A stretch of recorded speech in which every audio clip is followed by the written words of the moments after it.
செவ்வாய் கிழமைகளில் ருதுவானால் கணவன் இறந்து விடுவான் என்பது உண்மையா என்பது ஒரு நேயருடைய கேள்வி. இந்த மாதிரி கேள்விகளை நிறைய பேர் கேட்குறாங்க. நம்மளும் நேயருடைய கேள்விகளுக்கு தொடர்ந்து ஒரு பதிவுகளை போடலாம் அப்படின்னு ஒரு 3வது பதிவு போடுகிறேன்.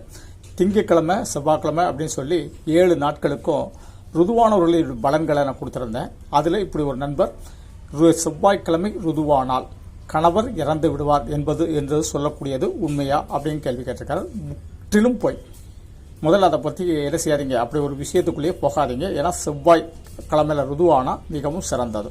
எல்லாரும் சொல்லுவாங்க செவ்வாய்க்கிழமை அப்படின்னு ருதுவானா அவ்வளோ நல்லதில்லை, இந்த மாதிரி சில வழக்கத்தில் சொல்லிக்கிட்டு இருக்கிறாங்க. உண்மையிலேயே செவ்வாய்க்கிழமை என்பது நார்த் இந்தியாவில் மங்கள் வார் அப்படின்னு சொல்லுவாங்க. செவ்வாய் அப்படிங்கிறது ஒரு எனர்ஜிட்டிக்கல் அப்படின்னு சொல்லுவாங்க, எனர்ஜியான ஒரு கிரகம் அப்படின்னு சொல்லுவாங்க. அப்போ ஏன் நான் அதுக்கு மைனஸ் பாயிண்ட் கொடுக்கணும்? என்ன பொறுத்தவரை செவ்வாய்க்கிழமை ருதுவானால் நல்ல ரத்த ஓட்டம் சிறப்பாக ஓடும். ரத்த சம்மந்தப்பட்டது தான் ருது அப்படின்னு நம்ம சொல்கிறோம். அந்த பலம் அவங்களுக்கு ரொம்ப சிறப்பாக இருக்கும். அதனால் முதல்ல அதை பற்றி கவலைப்பட வேண்டியதில்லை. ஏன்னா அந்த செவ்வாய்க்கிழமை ருதுவான குழந்தைகள் கொஞ்சம் அதிகாரம் செலுத்துவர்களாக இருப்பார்கள். கணவரை கொஞ்சம் என்ன ஒரு விஷயங்களும் கணவர்கிட்ட அதிகாரம் செலுத்தக்கூடியவர்களாக இருப்பார்கள். மற்ற பெற்றோர்கள்ட்ட அதிகாரம் செலுத்தக்கூடியவர்களாக இருப்பார்கள். கொஞ்சம் அதிகாரம் மிக்கவர்கள். ஏன்னா செவ்வாய் அதிகார கிரகம். எந்த ஒரு செயல்பாடையும் கொஞ்சம் வேகமாக செயல்படக்கூடிய கிரகம். இப்போ நம்ம ஒரு வண்டி ஓட்டுறோம், ஒரு கார் ஓட்டுறோம் அப்படின்னா நல்ல ஒரு கிட்டத்தட்ட 80 போகிற வேண்டிய இடத்துல 100-110 போனோம்னா செவ்வாயுடைய தாக்கம் இருக்குன்னு அர்த்தம். அப்போது அந்த வேகத்தோடு கொஞ்சம் விவேகத்தை கடந்துக்கிட்டால் ஈஸியாக இருக்கும். அதே மாதிரி அந்த பெண்கள் செவ்வாய்க்கிழமை ருதுவான பெண்கள் கொஞ்சம் வேகமாக செயல்படுவார்கள். அப்போ நம்ம கொஞ்சம் என்ன செஞ்சுக்கோங்க, கொஞ்சம் வேகத்தை குறைச்சிக்கோங்க அப்படின்னு சொல்லலாம். அதே மாதிரி அதிகார பலத்தில் இருக்கும்போது எந்த இடத்துல அதிகாரத்தை காட்டணுமோ அந்த இடத்துல அதிகாரத்தை அவங்க சரியாக காட்டணும். தேவையில்லாத இடத்துல அதிகாரத்தை காட்டக்கூடாது. இன்றைக்கி சில இடத்துல அதிகாரம் காட்டினா மட்டும்தான் இன்றைக்கி வெற்றி அடைய முடியும் அப்படிங்கிறது ஒரு விதி. அதனால் செவ்வாய்க்கிழமை ருதுவாகிறது கட்டதே கிடையாது சார், அது நல்லது இல்லை அப்படின்னு சொல்லக்கூடிய முதல்ல அதுலேருந்து பாயிண்ட்டுக்கு வெளியே வந்துருங்க. ஏன்னா அந்த செவ்வாய்க்கிழமையில் பல ஓரைகள் வரும்.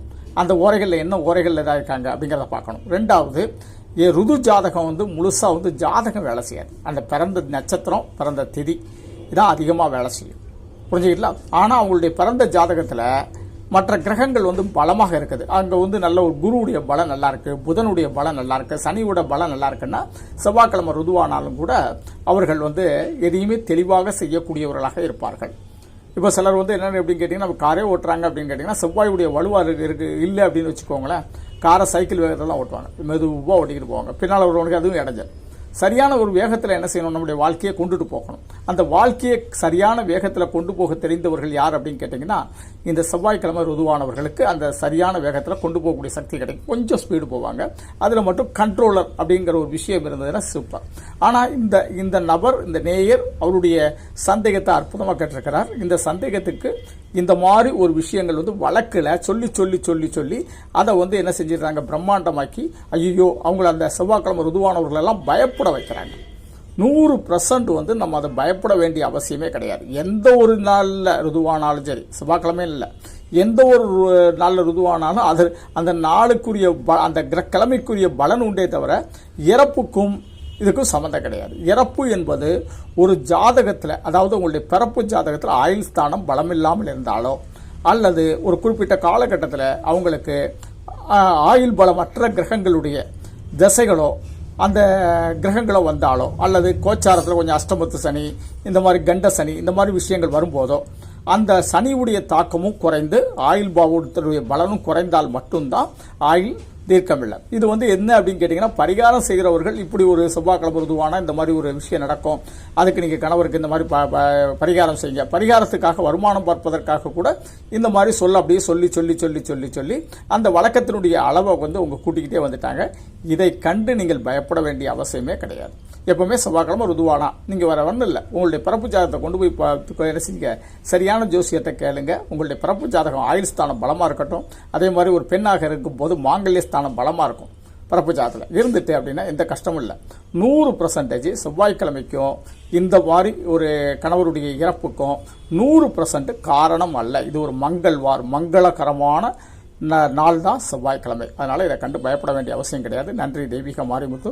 98 42 52 16 69 என்னுடைய செல் நம்பர். இந்த நம்பரில் அப்பாயின்மெண்ட் வேண்டி சென்னை தூத்துக்குள்ளே சந்திக்கலாம். அப்படி இல்லை செல்ஃபோனில் தான் ஜோதிடம் கேட்கணும்னு நினச்சிங்கன்னா இதான் என்னுடைய கூகுள் பே நம்பர். உங்களால் முடிஞ்ச அமௌண்ட்டை பே பண்ணிவிட்டு அதை ஸ்க்ரீன்ஷாட் எடுத்து அனுப்பிட்டு வாட்ஸ்அப்பில் date of birth, place of birth, time of பர்த்னே பதிவிடுங்க. அதற்கு பிறகு நான் ஒரு டைம் தருகிறேன், அந்த டைமில் கால் பண்ணி ஜோதிடம் கேட்கலாம். நன்றி. இதே போல் நேயருடைய சிறப்பான கேள்விகளுக்கு, அதாவது பொதுவான கேள்வி, தனிப்பட்ட முறை கேள்விகளுக்கு பதிலளிக்க மாட்டாது. அது நீங்கள் என்கிட்ட ஜிபே பண்ணிட்டு தான் நேரில் தான் கேட்க முடியும். இதில் நீங்கள் உங்களுடைய பொதுவான கேள்விகளுக்கு பதிலளிப்பதற்காகவே தொடர்ந்து பதிவுகளிட காத்திருக்கிறேன். நன்றி.